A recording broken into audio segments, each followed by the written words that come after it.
الشيء اللي كاع اللي راهو يصرى اليوم يدخل في اطار تنفيذ كل القرارات تاع السيد رئيس الجمهوريه، يدخل في التزاماته هو كرئيس الجمهوريه قبل انتخابه كرئيس الجمهوريه. من ضمن الالتزامات نتاعو هي تطوير النمو الاقتصادي والخروج من التبعيه نتاع المحروقات. الان راح يولي فيه تصدير لمواد اخرى واستغلال هذه المناجم والخيرات والثروات نتاع الجنوب الجزائري اللي تزخر به البلاد نتاعنا.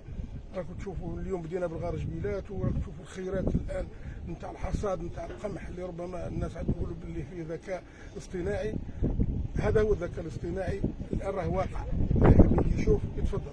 اليوم الحلم هذا يتحقق، اللي كان ربما حلم اليوم راه واقع وعاش. اليوم رانا مع المؤسسه نتاع توسيالي اللي راهي موجوده على مستوى ولايه وهران، وراهي تنتج وتستورد في الماده الاوليه. اليوم راح دير وحده هنا باش تولي تصنع الماده الاوليه هنا على مستوى ولايه بشار وما عادش تستورد.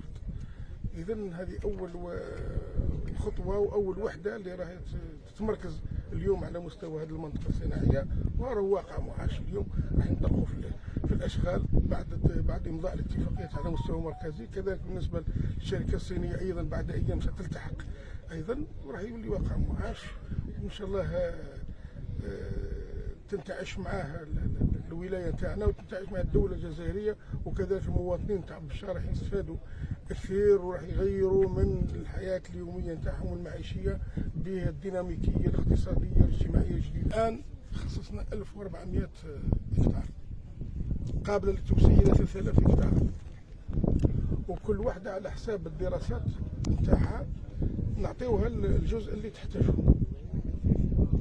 هذا وحنا كل وحده الان اللي تجي نمركزوها على حساب الاحتياجات نتاعها. المنطقه واسعه وتتسع لكل الوحدات اللي غادا تجي هنا، لان كلها تشكل هذا المركب نتاع الحديد والصلب. مؤخرا باش تستقبل الوحدات نتاع المركب الحديد والصلب اللي يكون فيها وحدات تاع التعدين والتصفيه والتصنيع نتاع الحديد من غارجبيلات تجي كماده خام، وتبدا هذه الوحدات اللي في التصنيع نتاعو والتعدين نتاعو على مستوى ولايه بشار.